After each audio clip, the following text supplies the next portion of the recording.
Let's go ahead and move on to this third topic, though, that I'm excited about. I really am, because I want more and more of this. Lord of the Rings. Who is a Lord of the Rings fan in here? You know what I'm saying? I hope so. Please. Yes, all right. Because I got this report right here, and I'm coming to you first, Lamont.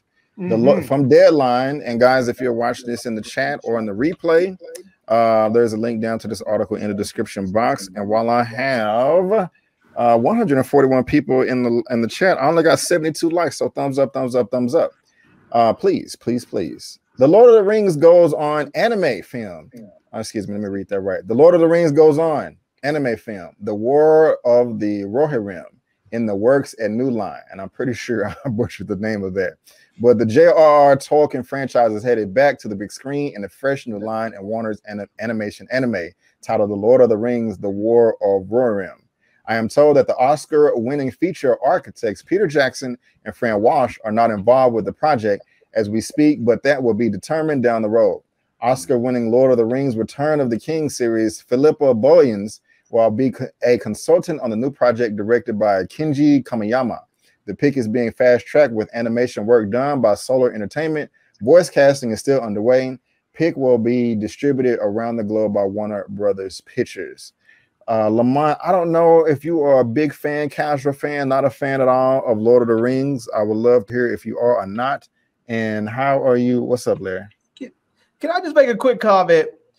Brandon will stumble over the name James Smith, but then will perfectly pronounce a name like Kenji Kumajama or something like that. How is that even possible? I don't know. I know Felipe Don Juan. He gets the whole thing right.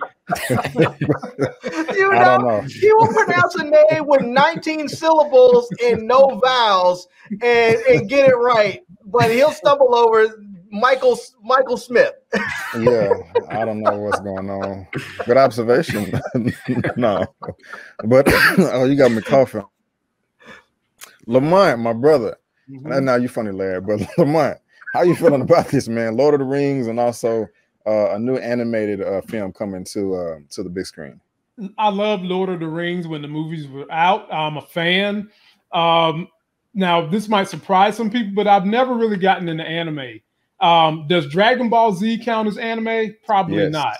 Yes. Oh, it does? It does. Okay. Well, I mean, that's about the extent of where I'm going with anime. And Peter Jackson leaving, I don't like that, but that don't mean that this won't be good. I'll still watch it and hope for the best. But I think that anytime you give a beloved franchise like this is love probably more than Game of Thrones is love. And for me, I'm someone where even if you put something as a cartoon, it doesn't take away from what you can do. In some cases, you can do more when something's an animation or a cartoon. So I'm interested to see where they go. I'm going to give it a chance, and I'm going to say I'm anticipating with bated breath.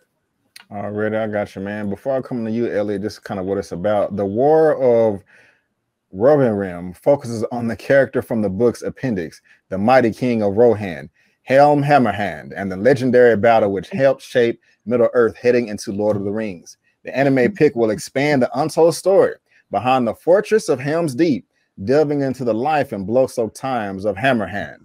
Overall, the movie is a companion piece to the New Line's Lord of the Rings trilogy and is set roughly 250 years before that movie during the Third Age. Note Amazon's upcoming Lord of the Rings miniseries is set during the Second Age. With all that being said, Elliot, how are you feeling about all this?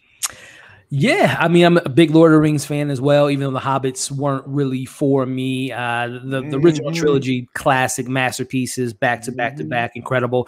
It is a little interesting that Peter Jackson has no involvement whatsoever, not as executive producer, not a consultant on the project, so that gets me a little worrisome. And I don't know if the Amazon people are attached to this at all, if it's any way connected at all. But an animated movie of a Lord of the Rings is a little, I don't know if we missed the boat on that. I mean, this is taking place almost 20 years after the original trilogy, taking place after 10 years after The Hobbit. And now we have this new series on Netflix, which I think will overshadow this animated movie. I don't know why it's not live action, why they decided to make it into an animated film. It's really, really interesting. So I'm not like super excited. I'm definitely more excited for the series, not because it's animated versus live action, but I just find it to be a little bit more interesting. But yeah, this is a weird one. I feel like this is one of those situations where is getting greenlit today, but after weeks and months, it might fade away because I don't know if there's an audience for an animated, animated Lord of the Rings movie in theater versus, maybe even an animated series. So I'm not too overly excited about this, I'm being honest. I got you. And Larry, before I come to you, let me read this quote that they said real quick. Carolyn Blackwood, chief operator, all the execs said, all of us at New Line feel deep affinity for the extraordinary world of J.R.R. Tolkien, created so the opportunity to dive back into Middle Earth with the team at Warner Brothers Animation is a dream come true.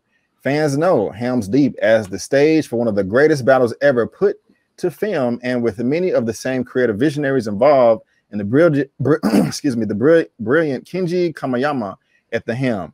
We couldn't be more excited to deliver a fresh vision of his history that will invite global audiences to experience the rich, complex saga of Middle Earth in a thrilling new way. Larry, how you feeling? Yeah, I have to agree with Elliot on this one. I'm not sure an animated movie is the right move for this. I think this probably should have been live action. I feel like with animated anything, you're gonna get your hardcore people, but there's a lot of people that are just simply not going to see it because it's animated. Mm-hmm. That's just what it is. They're just not going to watch it because it's animated. And if it was a live action, then you would get all of those hardcores, plus you get all the other people that might just go see it because it looks like a cool movie. But the second you put out an animated anything, you probably lose half of the people that would go see it normally.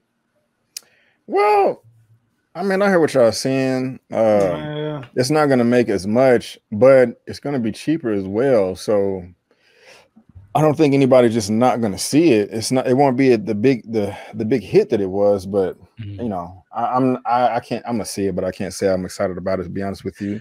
Yeah. But I got my Hobbit right go here. Straight to streaming. Yeah, that's what I was gonna say. I think that this is gonna be an audible. They're gonna put this probably on Amazon Prime to match up with the series. I think it's to I think you said WB. Said WB. Okay, so okay, yeah. The different studios have rights to, like, Warner Brothers can do like some animated stuff, but the others, Amazon can only do movies. So maybe they'll go to HBO Max. HBO Max, yeah, HBO Max. But I have two of the Hobbit films on 3D right there. Physical media will never die. Got my golden case. There it is. Of Lord of the Rings right there. Cut. I need to I don't know, guys, if y'all want to see my whole DVD Blu-ray 4K collection, I need to make a video. Somebody asked me about 2 or 3 years ago, but I never got around to it. But we'll see. We'll see. Your boy Kenji or whatever. We don't got a picture of him, but he's the animated master that's going to be putting this together. So hopefully Kenji can I always got to show the numbers.